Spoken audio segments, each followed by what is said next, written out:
When the lightning lit up the sky, dozens of silhouettes appeared in the fog, staring intently at us. Suddenly, I felt a cold whisper in my ears, but there was no one beside me. The arms of the Redeemer. The Christ the Redeemer statue stood 98 feet tall atop Corcovado Mountain, arms outstretched in eternal benediction over Rio de Janeiro. At 3:47 a.m., Dr. Isabella Santos climbed the last maintenance stairwell leading into the hollow interior of the monument, her headlamp cutting through darkness that seemed thicker than it should be. She wasn't supposed to be here. The statue was closed for renovation, scaffolding covering its iconic Art Deco form, while engineers assessed lightning damage to the soapstone tiles. But Isabella had received the message 3 hours ago, a video file from her research partner, Father Thomas Almeida, who'd been conducting unauthorized investigations inside the statue for the past 2 weeks. The video had shown Thomas's face, pale and drawn, his eyes red-rimmed from sleeplessness. "Isabella," he'd whispered, his voice distorted by poor audio quality. "I found it, the chamber they sealed in 1931. The reason the original architect went mad. The reason 3 workers died during construction and their bodies were never found. I'm going inside tonight. If you don't hear from me by dawn, come alone. Tell no one. They're watching. They've always been watching." The video had ended with Thomas looking off camera, his expression shifting from fear to something else, wonder, perhaps, or recognition. Then the screen had gone black. Isabella had tried calling him immediately. No answer. She'd contacted the security company that patrolled Corcovado. They'd assured her no one was at the statue, that their cameras showed nothing unusual.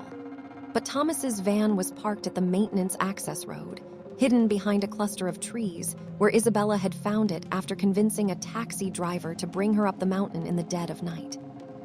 Now she was inside the monument itself, climbing through the narrow maintenance passages that threaded through Christ's soapstone body. The interior was a framework of steel and concrete, aged and corroding despite constant maintenance. Her footsteps rang against metal grating, echoing strangely in the enclosed space. "Thomas," she called out. Her voice bounced back to her, distorted, carrying syllables that hadn't been in the original word. She'd known Thomas for 15 years, ever since they'd met as graduate students studying the intersection of archaeology and religious history. While Isabella had gone into academic research, Thomas had taken holy orders, becoming a Jesuit priest with a particular interest in the hidden history of sacred sites. He'd always maintained that places of worship were often built on locations of older significance, that churches rose where pagan temples fell, that cathedrals marked spots where ancient peoples had sensed something beyond the ordinary. "Every monument to the divine is also a marker," he'd told her once over coffee in Sao Paulo. "A warning, a seal. The faithful build where the veil is thin, sometimes to worship what lies beyond, sometimes to ensure it stays beyond." She'd thought he was being metaphorical. Now, climbing through the darkness toward whatever he'd found, she wasn't so sure. The maintenance stairwell ended at a platform inside Christ's chest cavity. From here, smaller access tunnels led outward, one toward each outstretched arm, one upward into the head, one downward into the pedestal. Work lights had been strung along the passages, but they were dark now, dead despite the backup generators that should have powered them. Isabella's headlamp swept across the platform and froze. Thomas's equipment was here. His laptop, his surveying tools, his ecclesiastical supplies for blessing or exorcism depending on what he found. But Thomas himself was absent. And on the platform's center, drawn in what looked like chalk but glowed faintly in her light, was a symbol Isabella recognized from her research into pre-Columbian Brazilian religions. It was a 2-piece symbol, ancient, predating Portuguese colonization by centuries.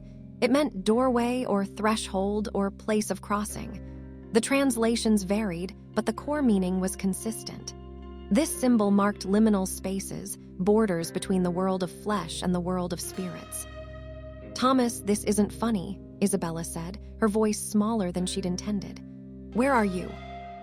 A sound reached her from the tunnel leading into Christ's right arm, a scraping, rhythmic, like stones sliding against stone. Isabella's hand went instinctively to the satellite phone in her pack.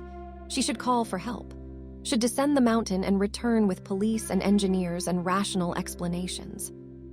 Instead, she moved toward the sound.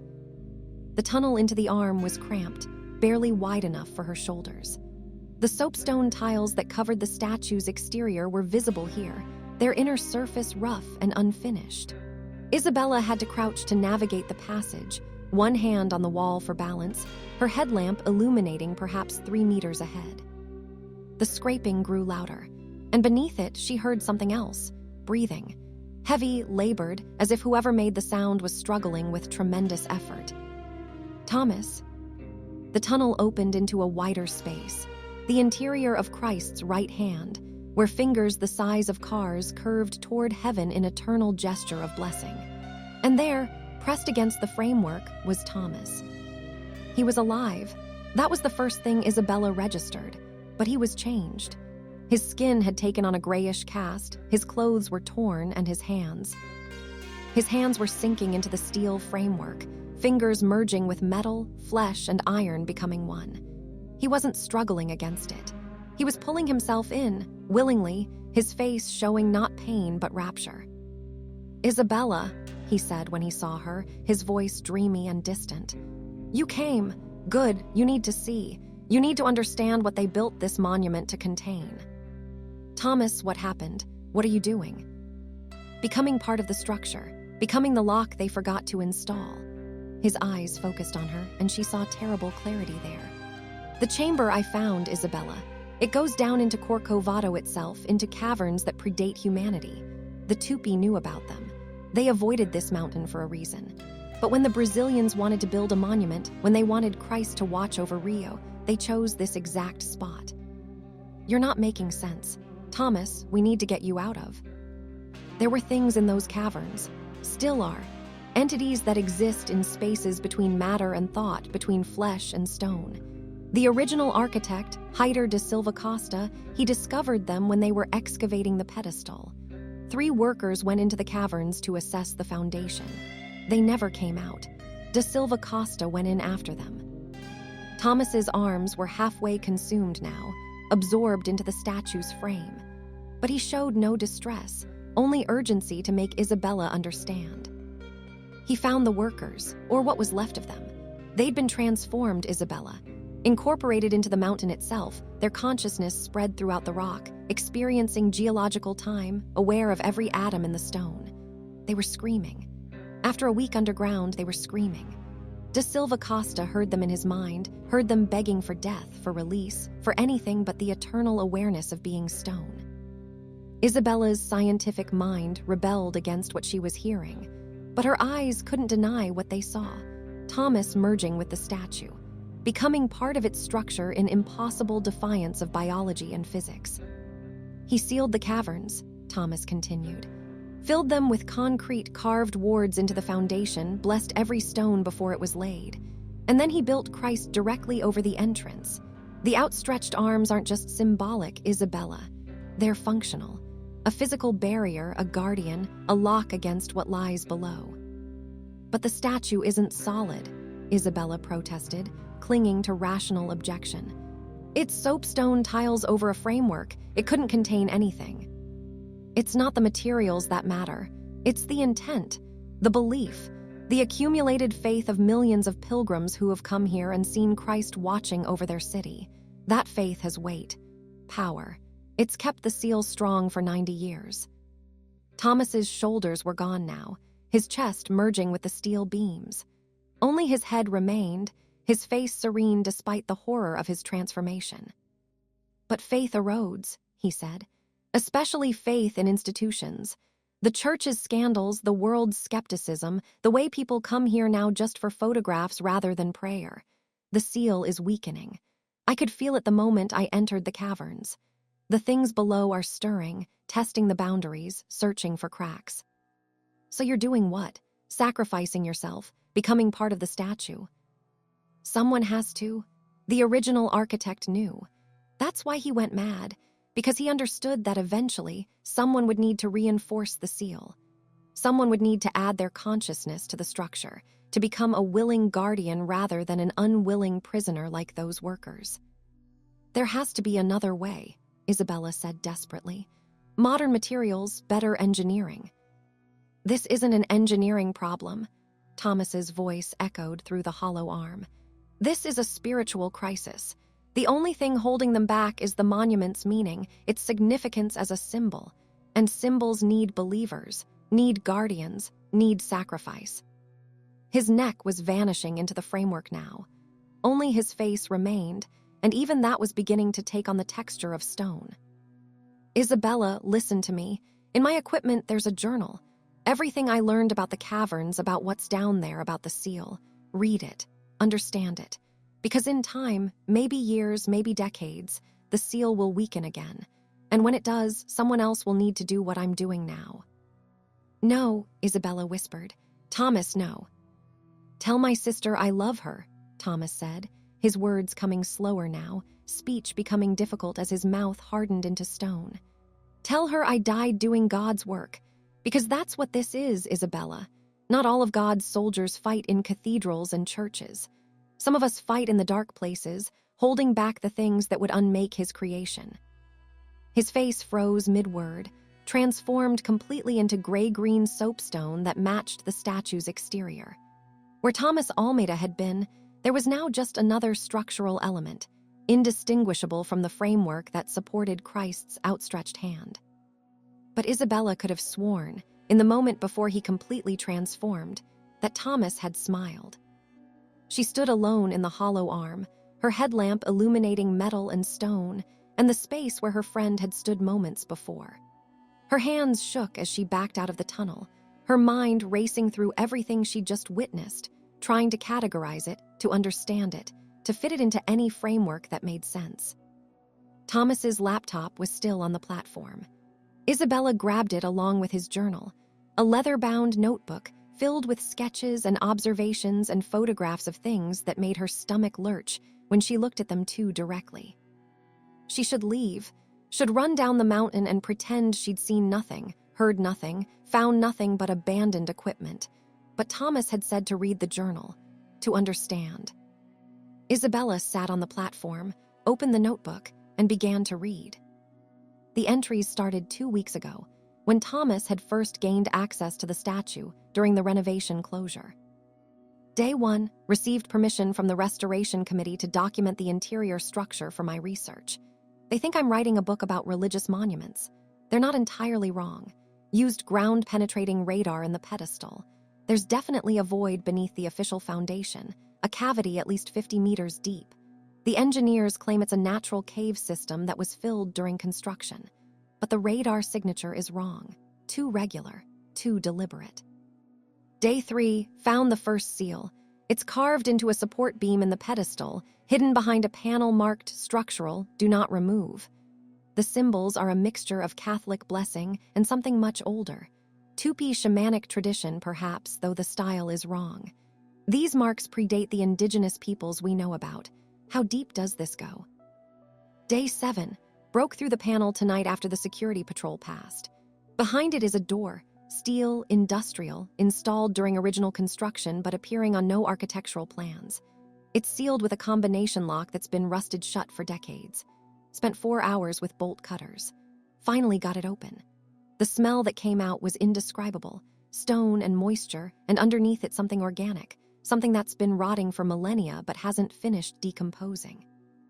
Day 9, descended into the caverns. The entrance tunnel is concrete, professionally poured, but it only extends about 20 meters. Beyond that, the caverns are natural or appear natural. The walls are limestone, but they're covered in markings, not graffiti, not modern. These symbols glow faintly in the dark, providing just enough light to see by. They're written in a language I don't recognize, but I can read them anyway. That should be impossible, but my eyes translate them without my mind's intervention. The symbols tell a story. They say this mountain is sacred. Not sacred in the sense of holy, but sacred in the older meaning, set apart. Forbidden. The original peoples knew that something lived in the deep places, something that had existed before humans and would exist after. They called it many names. But the one that translates most clearly is the Dreaming Stone, A consciousness embedded in the mountain itself, aware but not awake, dreaming but not sleeping, existing in a state between states. Day 12 found the first of the missing workers. He's in a chamber about 40 meters down, his body merged with the cavern wall. But body is the wrong word, it's not a corpse. His flesh has become crystalline, translucent, shot through with veins of quartz and limestone, and his face is still expressive. His mouth is open in a scream. His eyes are wide. He's still aware. After 90 years, he's still conscious, still trapped, still experiencing every second of his imprisonment. I tried to leave, couldn't. My legs wouldn't move. Instead, I found myself walking deeper, following the glowing symbols descending toward the heart of the mountain. I could feel it then, the presence Thomas had described, the dreaming stone. It was aware of me, curious about me, hungry for me.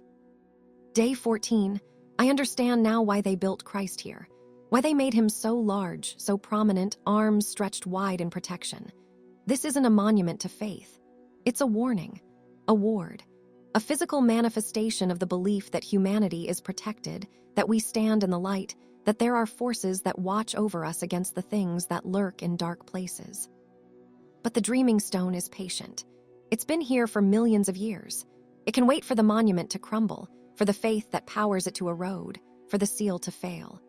And when it does, when it finally wakes fully, Rio will be the first to fall. 7 million people, all of them feeding the dreaming stone, all of them becoming part of the mountain, experiencing geological time while their bodies transform into living stone. Day 15, tonight I'll do what needs to be done. I'll become part of the seal. The statue's framework needs consciousness woven into it, willing sacrifice to replace the unwilling imprisonment of the workers. Da Silva Costa understood this, but he couldn't bring himself to do it. That's what drove him mad, the knowledge of what was required and his inability to pay the price. I can pay it. My faith isn't in institutions or doctrines. It's in protection, in standing between the innocent and the predator, in being a shepherd who doesn't flee when the wolves come. Christ stood between humanity and damnation. I can stand between Rio and the dreaming stone. It's a small thing, really. One life for millions, an easy equation.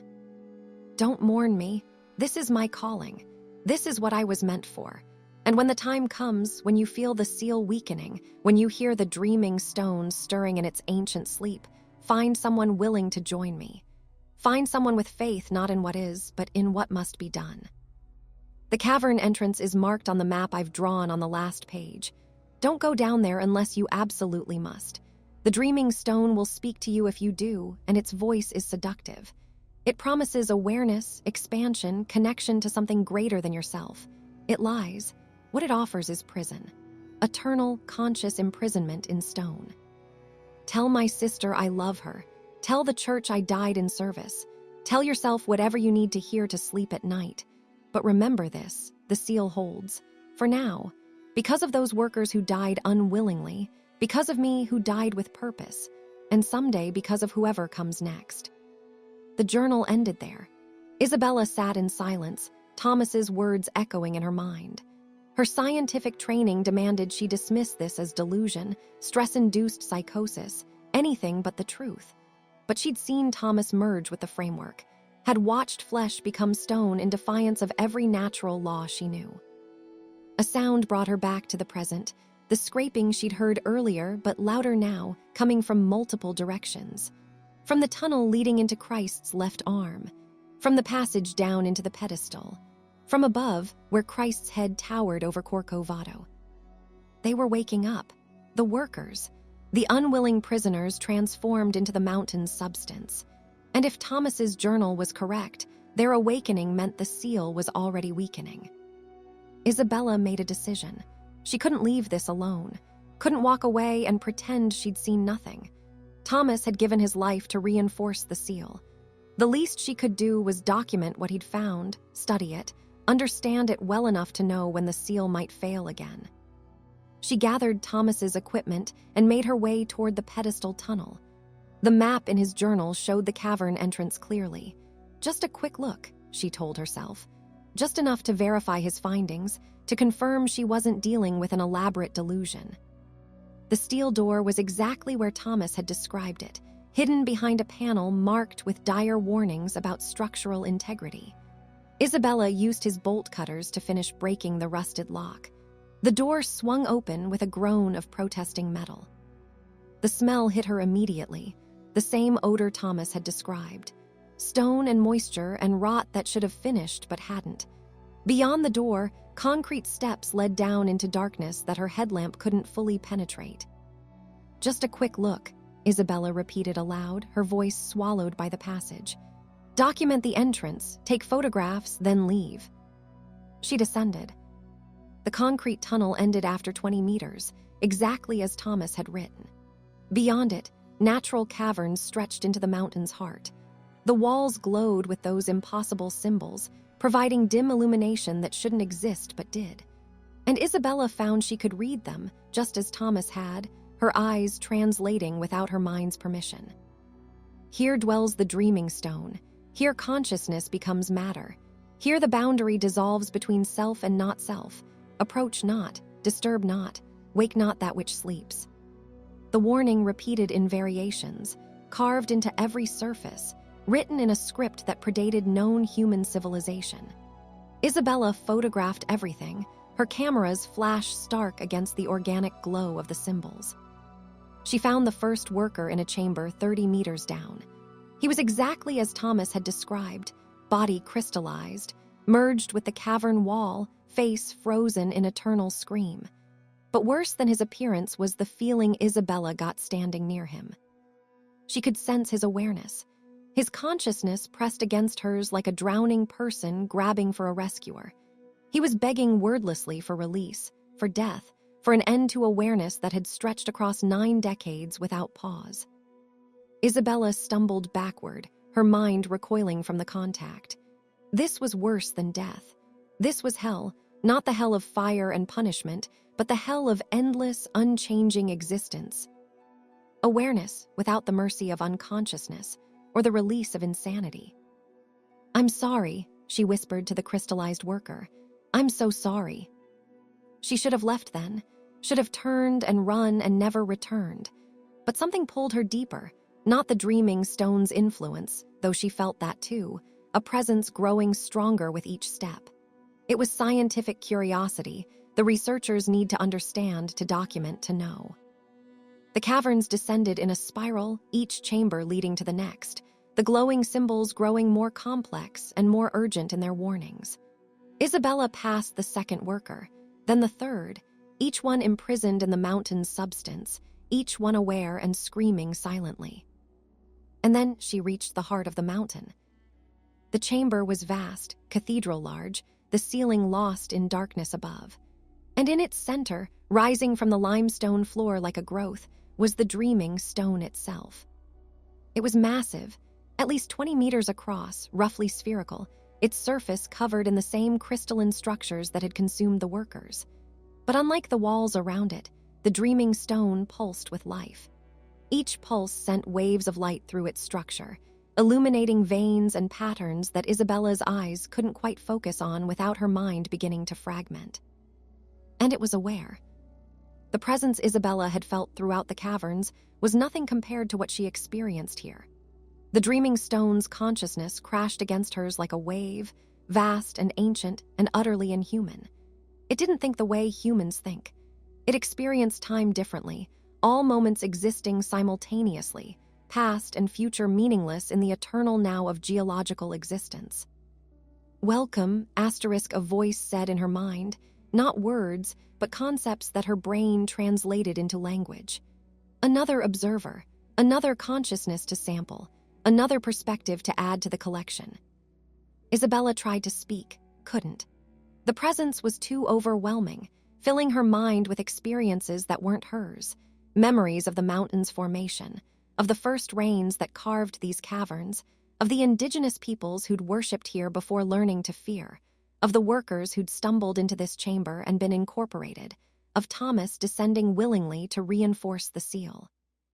The priest understood, the voice continued.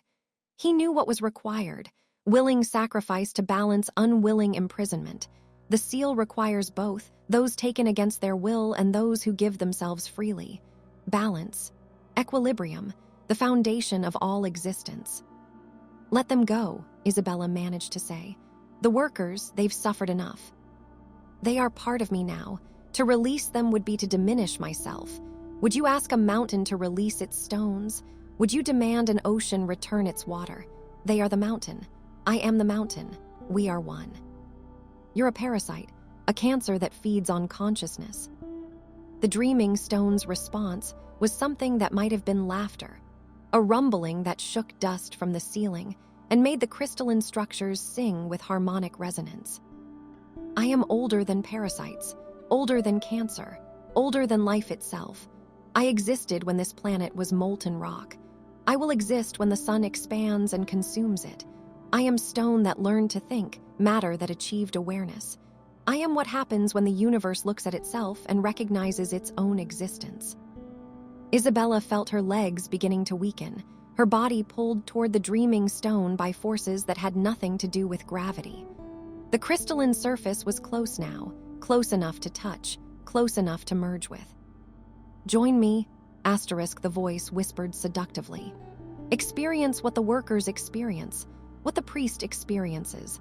Become part of the mountain, aware of every atom, every molecule experiencing time as the earth experiences it." Consciousness expanded beyond the prison of flesh into the eternity of stone. For a moment, one terrible, tempting moment, Isabella almost reached out, almost let herself fall into that offered unity. The promise of ultimate understanding, of awareness that transcended human limitation, was nearly irresistible. Then she remembered Thomas's face as he'd merged with the framework, the serenity there, the choice he'd made not for himself but for others. He'd become a guardian, not a prisoner. He'd given himself to protect, not to gain. "No," Isabella said, stepping back from the dreaming stone. "I'm leaving, and I'm sealing this place so thoroughly that no one will ever find it again." The presence in her mind shifted from seduction to rage. The cavern shook with it, stalactites falling from the ceiling, cracks spreading through the walls. "You cannot seal me. The priest tried. The architect tried. They delay the inevitable. Eventually, the seal will fail. Eventually, I will spread beyond this mountain. And when I do, when I incorporate the millions who live in the valley below, their consciousness will feed me for millennia.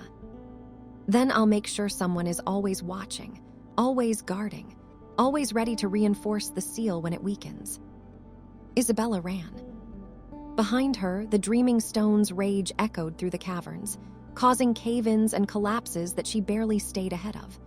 The glowing symbols flickered and died as the structure weakened. But Isabella kept running, kept climbing, kept ascending toward the surface and the statue that stood guard over the horrors below. She emerged into Christ's pedestal, gasping for air, her hands bleeding from where she'd grabbed sharp rock to pull herself up collapsing passages. The steel door hung crooked on its hinges, damaged by the tremors. Isabella grabbed Thomas's welding torch from his equipment and sealed it shut, melting metal, until the entrance was nothing but a smooth surface of fused steel. Then she carved her own symbols around it, not the ancient warnings of the indigenous peoples, but modern equations and chemical formulas that did the same thing in a different language. She marked radiation warnings and biohazard symbols and structural danger signs in a dozen languages. "No one enters here," she said to the sealed door, "not while I'm alive to prevent it." She spent the next 2 hours checking every entrance to the pedestal, every maintenance hatch and service tunnel, sealing and marking and warning. By the time the sun began to rise over Rio, painting Christ the Redeemer in gold and pink light, Isabella had done everything she could to ensure no one would accidentally disturb what lay below. But she knew it wouldn't be enough, not forever. Thomas's journal had made that clear. The seal would weaken, the dreaming stone would test it, and eventually, someone would need to do what Thomas had done, give themselves willingly to reinforce the barrier between humanity and the ancient thing that dreamed in the mountain's heart. Isabella descended the mountain as the first tourists began to arrive, as tour guides started their speeches about Art Deco construction and French sculptor Paul Landowski and the 90-year history of Rio's most famous monument. They had no idea what stood beneath their feet. No concept of the horror that the outstretched arms held at bay. But Isabella knew, and she would keep knowing. Would study Thomas's notes and research the dreaming stone and prepare for the day when the seal failed again. Would find someone willing to become the next guardian, the next conscious addition to the framework that kept Rio safe. She looked back at the statue once from the parking area. Christ stood with arms wide, stone face serene, watching over the city that sprawled beneath him. Tourists posed for photographs, their faith in the monument's protective symbolism unconscious but real. And somewhere inside the framework, Thomas watched with them. Not dead, not gone, but transformed into a guardian that would stand eternal vigil over the mountain's secret. Isabella touched her phone, where she'd uploaded all his research, all his photographs, all his warnings. She would continue his work, would become the keeper of knowledge that the world wasn't ready to accept. Because some doors needed guarding, some seals required maintenance, and some monuments were more than symbols, they were prisons, keeping ancient horrors contained through nothing more than faith and sacrifice and the desperate hope that there would always be someone willing to pay the price. Isabella drove into the city, into the light, into the world of people who would never know how close they came to being incorporated into something vast and ancient and eternally aware.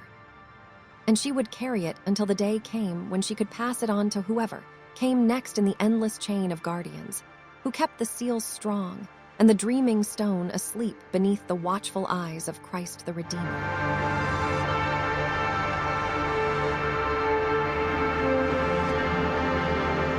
The 10,000 miles of bones.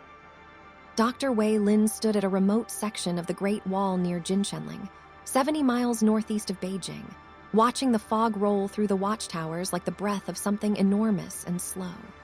It was 4:17 a.m., and she'd been awake for 36 hours straight, ever since the construction crew had broken through into the sealed chamber. Dr. Wei called out Zhang Ming, her graduate assistant, scrambling up the ancient stone steps. The crew foreman refuses to continue. He says they've awakened something that should have stayed buried. Wei turned from the mist-shrouded battlements. At 42, she was one of China's leading archaeologists, specializing in Ming Dynasty fortifications. She'd spent 15 years studying the Great Wall, documenting its construction techniques, its strategic importance, its place in Chinese history and mythology. But in all that time, she'd never encountered anything like what they'd found yesterday. The chamber shouldn't exist. According to every historical record, every architectural survey, every ground-penetrating radar scan they'd done before beginning restoration work on this section, there was nothing but solid stone and packed earth beneath Watchtower 17. Yet when the crew had removed a damaged foundation block, they discovered a stairwell descending into darkness. Steps carved from stone that predated the Ming Dynasty by at least 1,000 years. "Tell the foreman we'll pay triple overtime," Wei said, already moving toward the tent they'd erected over the entrance. "And tell him we only need another 6 hours. Once I document what's down there, we can seal it again and pretend we never found it." Zhang's expression suggested he thought that was exactly what they should do. "Dr. Wei, with respect, the artifacts we've already brought up, they don't make sense. The inscriptions are older than the Qin dynasty, older than the Warring States period. Some of them might predate written Chinese entirely. How is that possible if they were sealed beneath a Ming dynasty watchtower?" Wei had been asking herself the same question. The chamber had been sealed deliberately, that much was clear. Someone during the Ming renovation of the wall, probably in the late 1500s, had discovered the older structure beneath and made a conscious decision to build over it, to hide it, to ensure it remained forgotten. But why? The inscription they'd found on the first artifact, a bronze disc covered in symbols that hurt to look at directly, had provided a partial answer. Wei had spent the night translating it, cross-referencing obscure texts and oracle bone scripts, piecing together a message that had been meant to stay buried. Here lie the 10,000 who were not enough. Here rest those who held the line when the line could not hold. Here sleeps the wall that came before the wall, built of will and bone when stone proved insufficient. Disturb not, open not, remember not. 10,000 who were not enough. Wei understood the reference. Chinese history spoke of the Great Wall as being built on the bones of workers who died during construction, perhaps 1,000,000 souls across all dynasties and all sections. But this inscription suggested something different. Not workers who died building, but defenders who died holding. Holding against what? The tent was lit by portable work lights, their harsh illumination making the entrance to the stairwell look like a wound in the earth. Wei's team had descended twice yesterday, mapping the first 50 meters and bringing up a handful of artifacts before strange sounds from the depths had sent them scrambling back to the surface. Has anyone else heard the sound since last night? Wei asked Zhang. He nodded reluctantly. Liu said he heard them around 2 a.m., marching, like an army on the move, but when he went to check, the stairwell was empty. Probably acoustic effects. Stone can conduct sound for miles, especially in enclosed spaces. He also said he heard singing, in a language that made his teeth ache. Wei paused in the act of checking her equipment. What do you mean, made his teeth ache? His exact words, like the sound was trying to build something in my jaw, like it wanted to use my bones for construction material. Zhang's voice dropped. Dr. Wei, maybe the foreman is right. Maybe some things should stay buried. Knowledge is never better left buried, Wei said automatically, the mantra she'd lived by throughout her career. But for the first time, she wondered if that was actually true. She descended into the stairwell, her headlamp cutting a cone of light through darkness that seemed somehow thicker than absence of light should be. The steps were steep and worn smooth by countless feet that had walked here before the Ming, before the Yuan, before even the Song dynasty. These stones had been tread by people whose names were lost to history, whose very civilization might have vanished without record. The stairs ended at 60 meters depth, opening into a corridor carved from living rock. The walls were covered in more of those painful inscriptions, symbols that seemed to shift when viewed directly, that left afterimages burned into Wei's vision.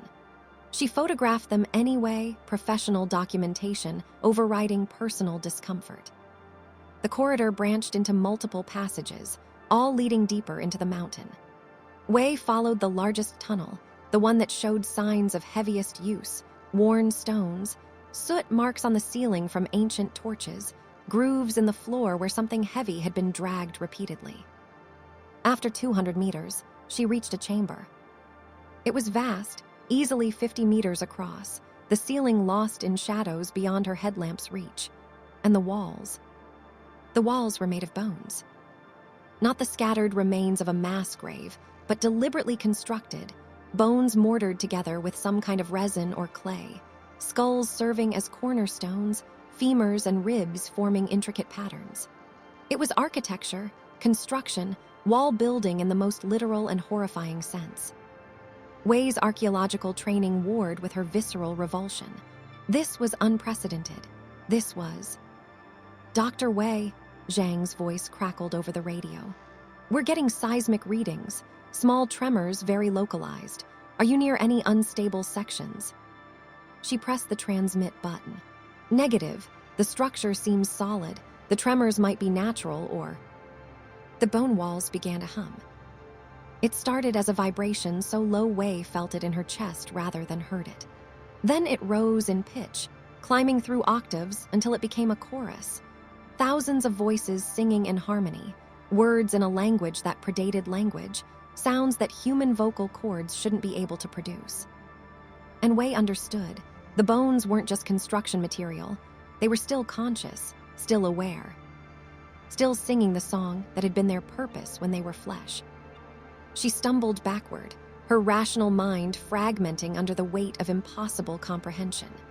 These people hadn't died building the wall. They'd become the wall, had transformed themselves willingly into a barrier against something that required more than stone, more than steel, more than anything physical could provide. The singing grew louder, more insistent, and Wei realized with mounting horror that it was calling to her. The bone wall wanted to add her voice to its chorus, wanted her skeleton to join its structure, wanted her consciousness to merge with the 10,000, no, far more than 10,000, who'd given everything to hold the line. Hold the line against what? As if in answer, the far side of the chamber rippled.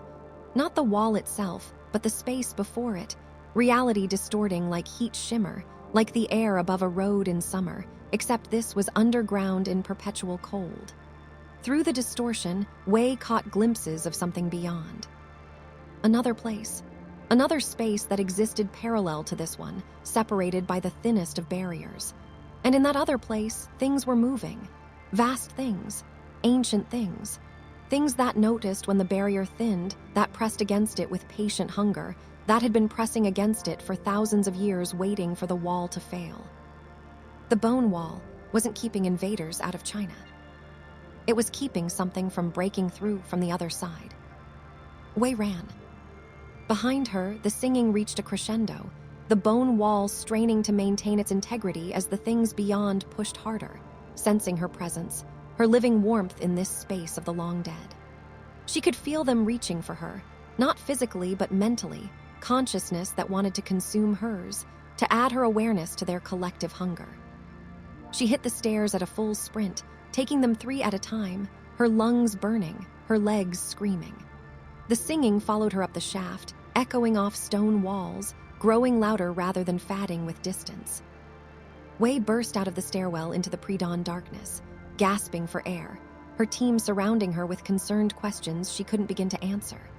Because how could she explain what she'd seen? How could she make them understand that beneath this section of the Great Wall, beneath perhaps all sections of the Great Wall, there was another wall, older and stranger, built not of stone, but of transformed human consciousness, holding back horrors that had no place in the physical world. Seal it, she managed between breaths. Seal it now. Concrete, steel, whatever you have, fill the stairwell completely. But the artifacts, Zhang began. Forget the artifacts, seal it before. The ground lurched beneath them. Not an earthquake, something else. Something rising from below, pushing upward against the stone and earth, testing the barrier between worlds. Through the stairwell entrance, Wei could see movement in the darkness below. Shapes climbing upward, but wrong, too many limbs, joints bending in impossible directions, bodies that couldn't exist in 3 dimensions but were trying anyway, forcing themselves through the gap between spaces. Run, Wei shouted. The team scattered as the first of the things emerged from the stairwell. It had been human once, maybe, but transformation into the bone wall had changed it, or perhaps it had been changed before that transformation, twisted by proximity to the other place, by years of standing guard against the barrier. It moved with jerking, puppeted motions, its skull face clicking rhythmically, the sound of bone striking bone echoing across the mountainside. More were coming. The bone guardians, the 10,000 who were not enough, crawling up from their ancient posts because something had disturbed the seal, had weakened the barrier they'd been built to maintain. Wei grabbed Zhang and pulled him toward the modern section of the wall, toward the tourist areas where there would be people, lights, the weight of contemporary belief that things like this couldn't exist. Sometimes, she'd learned in her years of archaeological study, the best protection against ancient horrors was modern disbelief. The sheer force of millions of people refusing to accept the impossible had a weight of its own. But as they ran across the battlements, Wei realized the bone guardians weren't chasing them. They were heading in the other direction, toward the remote sections of the wall, toward places where fewer tourists went, where the ancient stones stood largely alone and forgotten. They were going to reinforce the barrier, going to return to their posts and resume their eternal vigil because that's what they'd been made to do, what they'd transformed themselves to accomplish.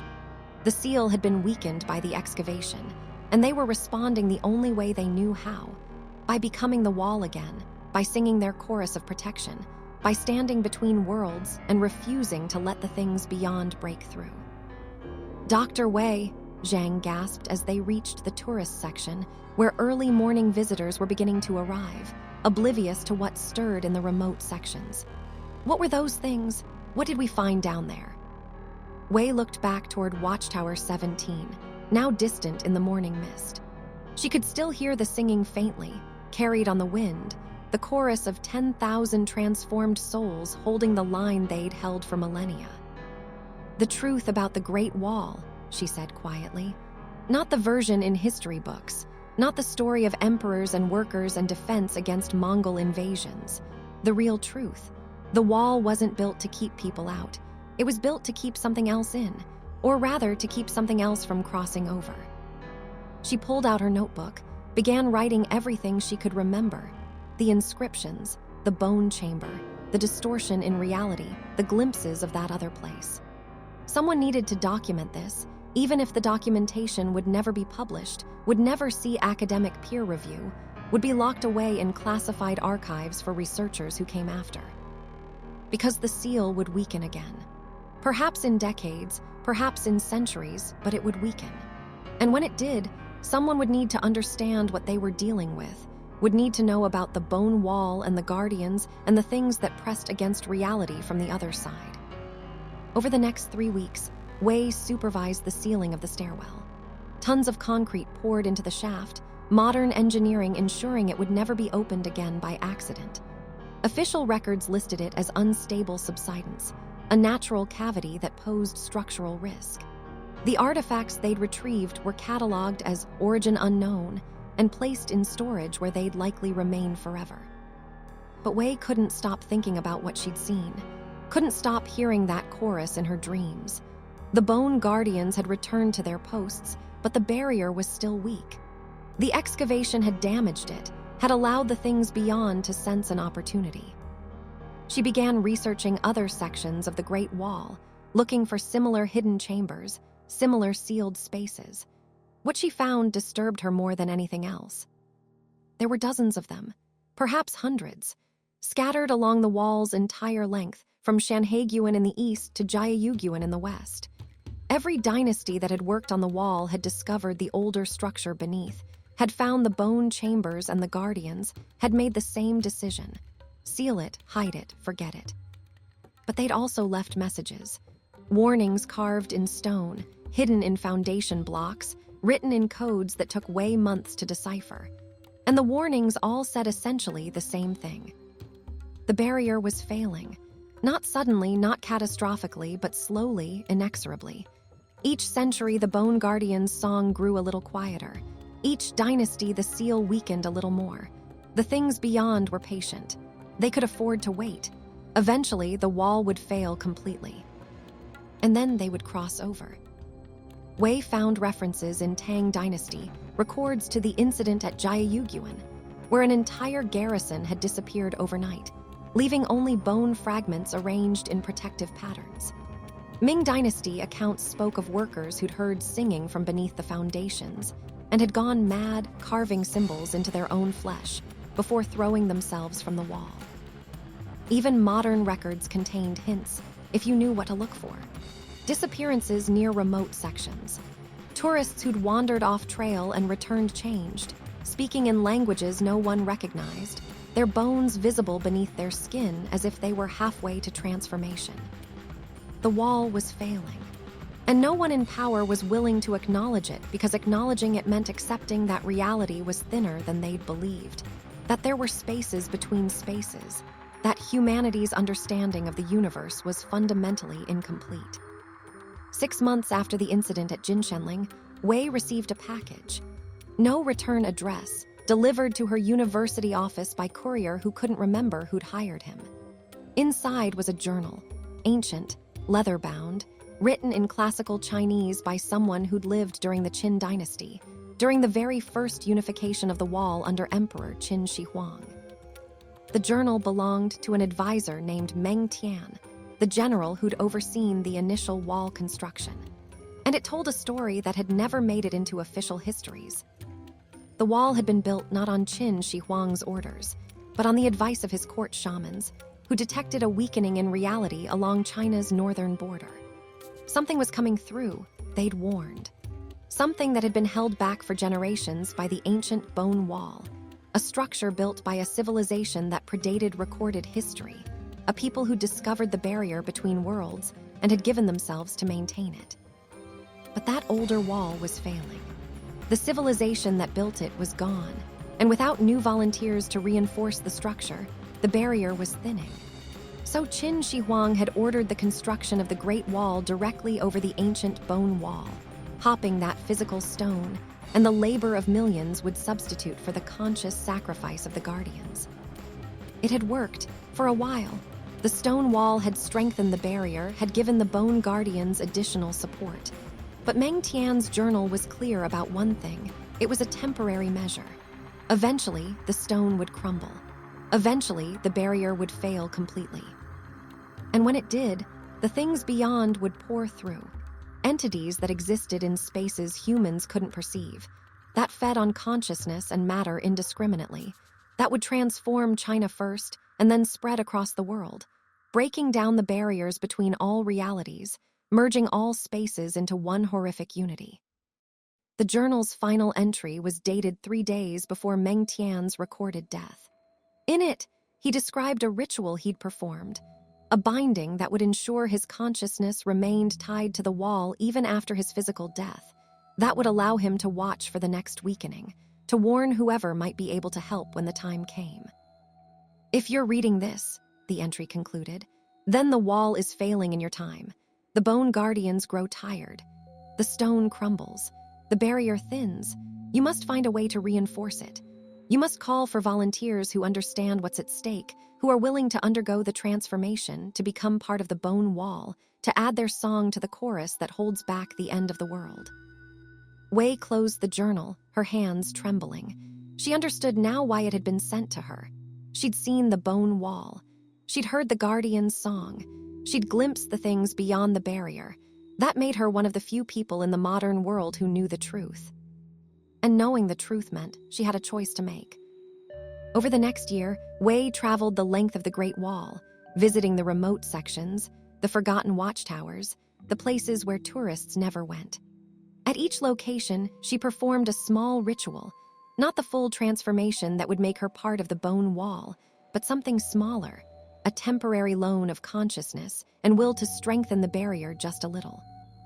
It wasn't enough. She knew it wasn't enough, but it bought time. She also began recruiting. Not openly. The government would never sanction what she was doing, but quietly, carefully. She found others who'd glimpsed the truth, archaeologists who'd discovered sealed chambers, historians who'd noticed patterns in the ancient records, even a few mystics and monks who'd felt the barrier weakening during meditation. Together, they formed a network, a secret society dedicated to maintaining the Great Wall, not its physical structure, which the government was perfectly capable of preserving, but its true purpose as a barrier between worlds. They called themselves the Guardians of the Line, echoing the ancient inscription Wei had found in that first chamber. But membership in the Guardians came with a terrible price. Each member understood that eventually, if the barrier weakened enough, they would be called upon to undergo the transformation, to become part of the bone wall, to add their consciousness to the chorus of the 10,000, singing the song that held back the end of the world. Wei stood at Jinshanling again, 2 years after the initial discovery, looking out over the mountains that the wall snaked across. The sun was setting, painting the ancient stones in gold and red. Tourists taking final photographs before the site closed for the night. They had no idea what they stood upon. No concept of the 10,000 voices singing beneath their feet, holding reality together through nothing but will and sacrifice, and the desperate determination to protect a world that would never know they existed. "Dr. Wei," said a voice behind her. Chen Li, a graduate student who joined the Guardians 6 months ago after discovering a sealed chamber near Muxianio. "The readings are getting worse. The barrier at Jiayuguan is showing significant deterioration. We estimate 6 months, maybe less. 6 months until they'd need to recruit a volunteer. 6 months until someone would need to descend into the depths, enter the bone chamber, and allow the transformation to begin. 6 months until the Guardians would have to ask someone to give up everything, life, death, even the mercy of oblivion, to become a conscious component of the barrier between worlds. "Start reaching out to the candidates," Wei said. "The ones who have indicated willingness. Make sure they understand what they're committing to. And if none of them volunteer." Wei was silent for a long moment, watching the last tourists descend the wall, watching the night claim the ancient stones. Then she said quietly, "Then I'll do it myself. Someone has to. The line must hold." because that was the truth at the heart of everything. The Great Wall of China, tourist attraction, archaeological wonder, symbol of human achievement, was also humanity's defense against things that had no place in physical reality. And that defense required sacrifice. Not the sacrifice of workers dying during construction, though that had happened too, but the willing transformation of defenders into the wall itself, consciousness preserved in bone and stone, singing the ancient song that kept the barrier strong. The 10,000 who were not enough had held the line for millennia, but now they needed reinforcement, needed new volunteers to add their voices to the chorus, needed people who understood the stakes and were willing to pay the price. Wei looked down at her hands, imagining them transformed into bone, mortared into an ancient wall, her consciousness spread across the barrier between worlds. It was a terrible fate. Eternal awareness without rest, without release, without even the hope of eventual ending. But it was necessary. The wall must hold. Because if it failed, if the things beyond broke through, if the barrier collapsed completely. Wei didn't let herself think about that. Couldn't let herself consider what would happen to China, to Asia, to the world if the Great Wall's true purpose failed. Instead, she descended from the battlement and made her way to the sealed stairwell at Watchtower 17. In the darkness, faintly, she could still hear them, the Bone Guardians singing their eternal song, the 10,000 who'd given everything to hold the line. Soon, perhaps, she would join them. The thought should have terrified her. Instead, Wei felt a strange sense of peace, because she'd spent her life studying history, understanding the sacrifices previous generations had made. And now, she had the opportunity to make that sacrifice herself, to become part of history rather than just recording it. The Great Wall stretched across the mountains, 10,000 miles of stone and sacrifice. By day, it was a monument to human achievement. By night, it was a barrier against cosmic horror. And in the spaces between, in the hidden chambers and sealed passages, it was a living thing, conscious, singing, holding the line against the end of the world. Wei placed her hand against the ancient stone and felt it thrumming with that familiar vibration. The Bone Guardians were still there, still singing, still standing watch. And when the time came, she would join them. The wall must hold. The line must not break. And if that required her bones, her consciousness, her eternal transformation into part of the barrier, so be it. Because some things were worth more than individual life. Some causes were worth the ultimate sacrifice, and protecting billions of people who would never know they needed protection. That was worth everything. Wei walked away from the wall as night fell completely, the stars emerging overhead, the ancient stones settling into darkness. Behind her, beneath her, within the mountain itself, the Bone Guardians sang their song. And one day soon, she would add her voice to their chorus. The 10,000 miles of bones stretched across China, holding the line it had held for millennia. And it would continue to hold. Because guardians like Wei Lin would ensure it did. No matter the cost.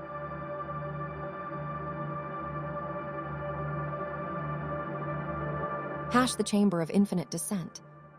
Dr. Yasmin Khalil pressed her hand against the limestone block deep within the Great Pyramid of Giza, feeling the vibration that shouldn't exist.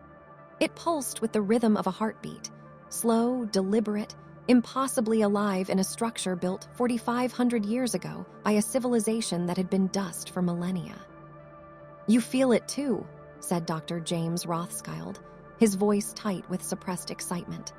The British Egyptologist had contacted Yasmin 3 days ago with a discovery that, if verified, would revolutionize everything humanity understood about the pyramids.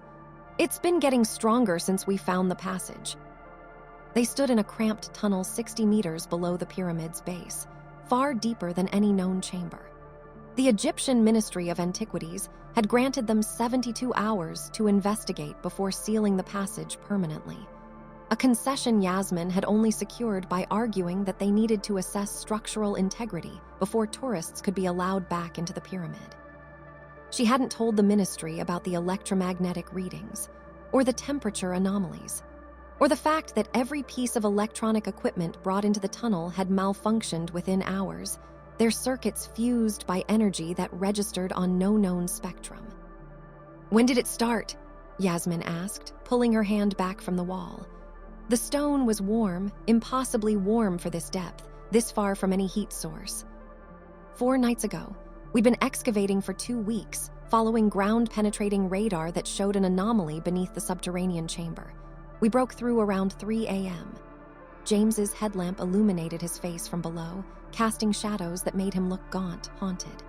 The moment we opened the passage, we heard it, not the vibration that came later.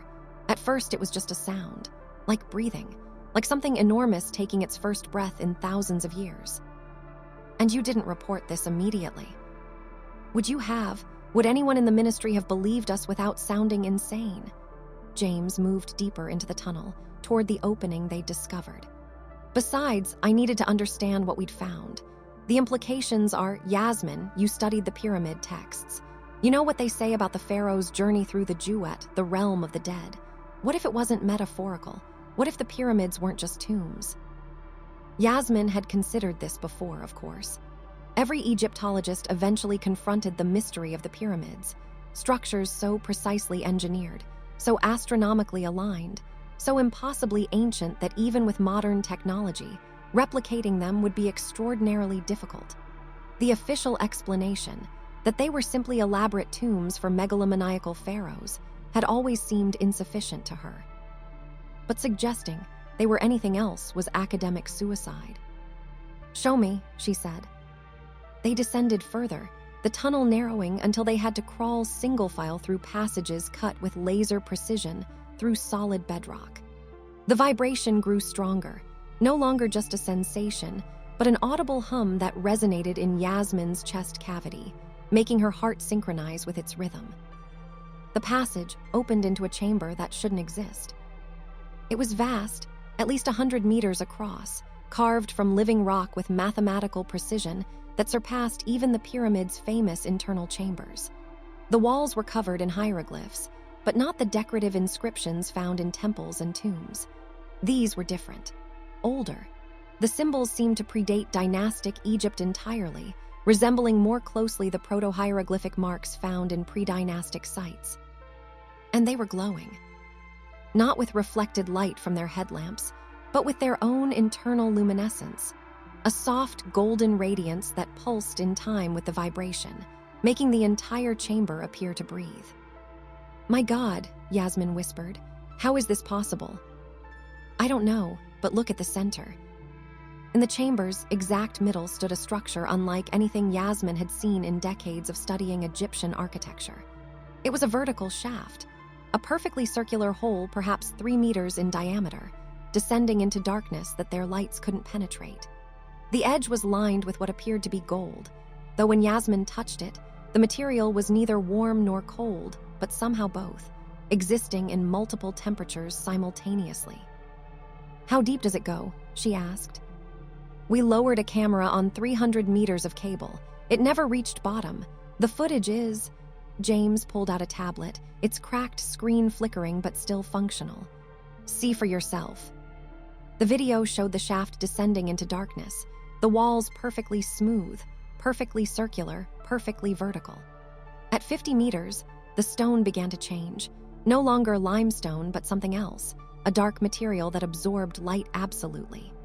At 100 meters, the walls started to move, not physically but dimensionally, as if the shaft was rotating through angles that couldn't exist in 3-dimensional space. At 200 meters, things appeared in the footage. Shapes that might have been architectural features or might have been something else, forms that the camera couldn't quite focus on, that seemed to exist in negative space, absence that had somehow become presence. At 250 meters, the camera's electronics began to fail. The last frame before complete blackout showed something rising from below, a vast shape ascending the shaft, darkness that moved with purpose, that noticed the camera, that reached for it with appendages that had no business existing in physical reality. "We lost the camera," James said unnecessarily. "Never got it back. Whatever took it kept the cable too. We felt tension on the line, then it just severed. Not cut, not broken, severed, like the cable had never been connected in the first place. Yasmin stared into the shaft, feeling vertigo that had nothing to do with the physical depth. What do the hieroglyphs say? That's why I called you. Your work on the pyramid texts, your theories about the Jewett being an actual place rather than a metaphorical realm. I needed someone who might understand what these inscriptions are describing. Yasmin moved to the nearest wall, her trained eye parsing the symbols. They were arranged in vertical columns, thousands of them covering every surface, all spiraling inward toward the central shaft. As she read, her blood ran cold. The inscriptions weren't describing the pharaoh's journey to the afterlife. They were describing a prison, a seal, a lock on something that must never be opened. Here dwells that which existed before Ma'at, she translated aloud. Before order was brought to chaos, before the gods separated the sky from the earth, before Ra emerged from none to create light. Here dwells the Isfet, the primal chaos, the uncreation, the void that hungers to unmake all that is. Isfet, James repeated. The Egyptian concept of chaos and evil, but it was always described as a force, not a place, not something that could be sealed away. These texts suggest otherwise. Yasmin continued translating, moving along the wall, following the spiral of inscriptions toward the shaft. The pyramid is not a tomb but a lid, not a stairway to heaven but a weight pressing down on the abyss. The pharaoh does not ascend through it but descends into it, offering his Ka, his vital essence, to strengthen the seal for another generation. So the pharaohs didn't build the pyramids as monuments to themselves, James said slowly, understanding dawning. They maintained them, reinforced them, each dynasty adding their power to the seal, keeping the Isfet contained. And if the seal fails? Yasmin almost didn't want to know the answer, but she continued reading. If the seal breaks, if the weight is lifted, if the void is freed, it will spread across the earth like shadow at sunset. All will become Isfet. All order will dissolve. All creation will unmake itself. The world will return to none, the primordial waters, and remain there for eternity. The tablet in James's hands flickered and died, its screen going dark. Both their headlamps dimmed simultaneously, leaving only the glowing hieroglyphs to illuminate the chamber. We need to leave, Yasmin said, professional calm cracking. We need to seal this passage and forget we ever found it. Too late, James said, pointing at the shaft. Something was rising from its depths. It came slowly at first, ascending with the patience of geological time. Yasmin could see it in the way the darkness within the shaft grew somehow darker, more absolute, darkness that had substance and weight and terrible purpose. The vibration they'd felt earlier intensified, becoming a physical force that made breathing difficult. The glowing hieroglyphs began to pulse faster, their light growing brighter, and Yasmin understood. The inscriptions weren't just historical records. They were active wards, spells carved in stone and activated by belief, by the accumulated faith of thousands of years of ritual and sacrifice. They were the seal itself, and they were straining against something pushing from below. The camera, Yasmin said suddenly. When you lowered it, when it reached the bottom and whatever is down there took it, you damaged the seal, created an opening, a path. How was I supposed to know? James's voice rose toward panic. Nothing in the literature, nothing in thousands of years of archaeological research suggested the pyramids were anything but tombs. Because the knowledge was deliberately suppressed. Look at these inscriptions, they're not in the standard locations. They're hidden, sealed away, meant to be found only by those who already know to look. The priests of ancient Egypt kept this secret. The pharaohs died maintaining it. And we just broke it open with ground-penetrating radar and a camera. The darkness rising from the shaft was taking shape now, or rather, it was attempting to take shape and failing. What emerged was something that existed in too many dimensions, that the human eye couldn't properly process. Yasmin saw tentacles and wings and hands and teeth, and none of those things, all of them, simultaneously. It was the absence of form trying to manifest in a realm that required form, and the contradiction was tearing at the fabric of reality itself. The air in the chamber began to crack. Not metaphorically, actual fractures appeared in empty space, spiderwebbing outward from the shaft like breaks in glass. Through the fractures, Yasmin glimpsed what lay beyond: the Isfet, the void, the primal chaos that predated creation. It was infinite and hungry and utterly without mercy, and it was trying to pour through the opening that James's camera had created. The seal, Yasmin grabbed James's arm. We need to reinforce it. The hieroglyphs, their instructions. Look. She pulled him to a section of wall where the inscriptions were arranged differently, not describing the seal, but explaining how to maintain it. The text was explicit. The pyramid's weight alone was insufficient. It required consciousness, will, the vital essence of a living soul offering itself willingly to strengthen the barrier. The pharaohs, James breathed. They didn't just build this place. They came down here when they felt death approaching. They entered the shaft willingly, letting themselves be absorbed into the seal, becoming part of the barrier between worlds. And the pyramid wasn't built in one pharaoh's lifetime because it wasn't meant for one pharaoh. It was a generational project, each dynasty adding to it, reinforcing it, understanding that their true purpose wasn't to rule Egypt, but to hold back the Isfet.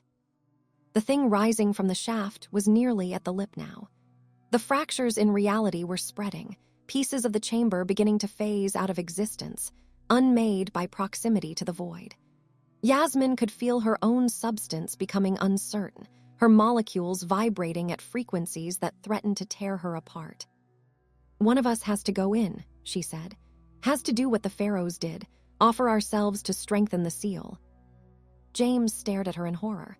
You're suggesting we commit suicide. I'm suggesting we prevent the end of the world. Look around you, James. The seal is failing. If we don't reinforce it, if that thing breaks through completely, Egypt falls first. Then North Africa. Then the planet. The inscriptions are clear. The Isfet doesn't stop. It spreads. It consumes. It unmakes. There has to be another way. Modern engineering, reinforced concrete, steel pylons. You think the Egyptians couldn't have used more stone if that's all it took? They were master builders. They could have made the pyramid twice as large, 3 times as large. But that's not what holds the seal. It's consciousness. Will. Living essence transformed into eternal vigilance. That's the price. That's what's always been the price. The entity reached the shaft's edge. A limb, or something that had the function of a limb, extended over the golden rim, touching the chamber floor. Where it made contact, reality simply stopped. Not destroyed, not transformed, but ceased, matter reverting to the primordial waters of none, becoming uncreation. I'll do it, James said suddenly. This is my fault. I found the passage. I damaged the seal. I should be the one to. No, Yasmin spoke with certainty she didn't entirely feel. You have family, a wife, children. I have my work. And besides, she pulled out her phone, hands shaking but still functional enough to access her notes. I've spent 20 years studying this. Studying the pyramid texts, the journey through the Jewett, the transformation of the pharaoh's Ka. If anyone understands what needs to be done, it's me. She didn't mention that she was terrified. Didn't acknowledge that every rational part of her mind was screaming to run, to flee, to let someone else handle this impossible choice. But she devoted her life to understanding ancient Egypt, to piercing the mysteries of the pyramids. And now she understood the greatest mystery of all, that sometimes knowledge came with obligations. Go, she told James.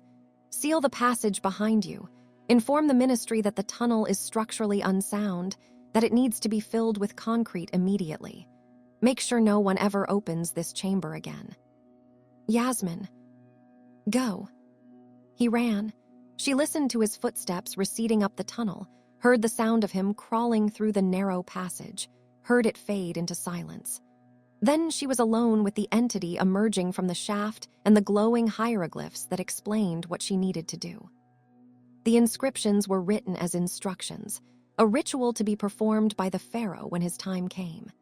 Yasmin read them carefully, memorizing each step, understanding that she was the first person in perhaps 3,000 years to actually perform this rite. She removed her equipment, her camera, her notebook, her phone, everything that tied her to the modern world. Then she began to recite the ancient words, speaking them aloud in Old Egyptian, a language she'd studied but never imagined using for anything but academic translation. The words had power. The hieroglyphs on the walls blazed brighter in response, and the entity paused in its emergence, its attention focusing on her. It was aware now, aware that something was attempting to reinforce the seal, aware that it had only moments before the barrier strengthened again. It lunged toward her, reality fracturing in its wake. But Yasmin was already moving, stepping toward the shaft, speaking the words of transformation, offering her ka to the seal as countless pharaohs had done before her. The moment her foot touched the golden rim, she felt the change begin. Her physical body was still present, still solid, but her consciousness was expanding, spreading outward, sinking into the structure of the pyramid itself. She could feel the limestone blocks above her, all 2.3 million of them, each one resting with perfect precision on the others. Could feel the mathematical perfection of the pyramid's angles, the astronomical alignments, the way the entire structure focused and channeled forces that had no names in modern physics. She was becoming part of it, part of the seal, her consciousness joining with those who'd come before, the pharaohs who'd given themselves to hold back the Isfit, transformed into eternal guardians watching over a door that must never fully open. The entity reached for her, but it was too late. Yasmin's essence was already integrated into the pyramid's structure, her will reinforcing the seal, her consciousness spreading throughout the limestone and granite and gold, becoming aware of the entire monument in a way that transcended normal perception. She could see through it, could feel the tourists walking through the grand gallery far above, oblivious to what lay beneath their feet, could sense the desert wind eroding the outer casing stones, could detect the Earth's rotation, the pull of the moon, the subtle vibrations of reality itself. And she could feel the Isfit pressing against the barrier, testing it, searching for weaknesses, patient because it had all the time in the world. But the seal was holding. Reinforced by her sacrifice, it would hold for another generation, perhaps longer. The entity retreated, sliding back down the shaft into the depths from which it had emerged. The fractures in reality sealed themselves. The chamber stopped phasing out of existence. The crisis was averted. But Yasmin remained, would always remain. Her body stood at the shaft's edge, transformed into something that was neither stone nor flesh, but something between, a guardian like the pharaohs before her, eternally vigilant. Through her expanded awareness, she felt James emerge from the tunnel far above, felt him speaking urgently into a radio, calling for the passage to be sealed. Within hours, concrete would flow into the tunnel, filling it completely, ensuring no one would accidentally open the chamber again. And Yasmin would remain in the darkness, her consciousness spread throughout the pyramid, standing watch over the seal that held back the end of the world. She wasn't alone, she realized. The other guardians were there, their presences detectable now that she'd joined their ranks. Khufu himself was there, the pharaoh who'd commissioned the Great Pyramid, his essence woven into the king's chamber. Khafre and Menkora from the other pyramids. Dozens more from lesser pyramids, from mastabas, from monuments both known and forgotten. They welcomed her wordlessly, consciousness touching consciousness, sharing the burden of eternal vigilance. She felt their sorrow at her loss, but also their gratitude. The seal had been weakening. Another few years without reinforcement, and it might have failed catastrophically. Now it would hold. And when it weakened again, in decades, in centuries, in millennia, someone else would need to descend into the chamber and offer themselves as she had. The cycle would continue, had to continue, because the alternative was unthinkable. Through the pyramid's stones, Yasmin watched the sun rise over the Giza plateau, watched tourists arrive at the entrance, cameras ready, excited to see one of the world's great wonders. They had no idea what they stood upon. No concept that the Great Pyramid was less a monument to human achievement than a necessary weight holding down something that should never be released. And perhaps that was better. Let them have their wonder, their awe at ancient engineering. Let them believe the pyramids were simply elaborate tombs for megalomaniacal kings. The truth, that the pyramids were prisons, that the pharaohs had been jailers, that the entire civilization of ancient Egypt had organized itself around the singular purpose of holding back the Isfit was too terrible for most to accept. But some would need to know. Some would need to carry the knowledge forward, to watch for signs that the seal was weakening, to be ready when the time came to find the next volunteer. She'd seen glimpses of the future in her expanded state, probability lines spreading outward like roots. In some timelines, the seal failed. The Isfit escaped. Humanity fell. In others, the Guardians persisted, generation after generation, maintaining their vigil across thousands of years. Which timeline would manifest depended on choices yet to be made. Yasmin felt James reaching the surface, felt him speaking to officials, explaining the structural danger, recommending permanent closure of the newly discovered passage. They would listen. The tunnel would be sealed, and he would carry the knowledge forward, would watch the pyramid for signs of weakening, would search for someone who might be willing to pay the price when the time came. The cycle would continue. She looked down into the shaft, down into the impossible depths where the Isfit waited in its prison of stone and consciousness and mathematical precision. It was patient. It had existed before time began. It would exist after time ended. It could afford to wait for the seal to fail, for the Guardians to falter, for the weight to be lifted. But not today. Not while Yasmin Khalil stood watch. Not while the pyramid held firm above her, its massive weight pressing down on the chamber, its perfect geometry channeling forces that kept reality intact. The Great Pyramid of Giza rose 96 meters above the desert sand, its limestone blocks weathered but enduring, a monument to ancient Egypt's power and precision. But in its depths, in a chamber that appeared on no maps, that existed in no official records, it served its true purpose. Not a tomb, not a monument, a prison, a seal, a weight upon the abyss. And Yasmin Khalil, once Dr. Yasmin Khalil, once a scholar of ancient Egypt, now something more and less than human, stood eternal watch over that which must never be freed. The sun rose higher over the Giza plateau. Tourists photographed the pyramids from every angle.